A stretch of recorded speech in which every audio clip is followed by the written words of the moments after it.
the greatest story, and I have to say it's on me, as they say, is the very first time we ever went to America, which was the premiere in New York of the first Dracula movie.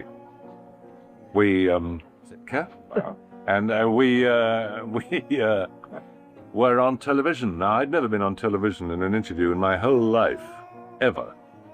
And so I was a bit nervous about this, to say the least. It was ABC, I think.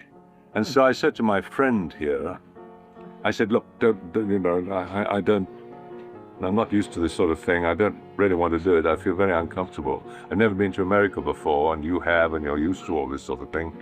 I said, so please help me out, because I don't think I'll be able to cope very well.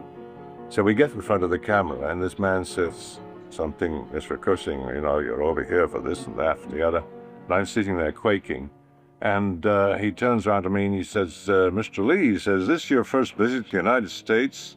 And I opened my mouth to say yes. And my helpmeet and friend said, well, it's interesting you should ask that, because as a matter of fact, he said, I was here before the war. And the man said, Mr. Lee, he said, how do you feel about this movie that you're over here to promote? And I said, well, it's interesting you should ask that question, because as a matter of fact, I never got a word in. So that was the great mistake I made, to say, please help me out.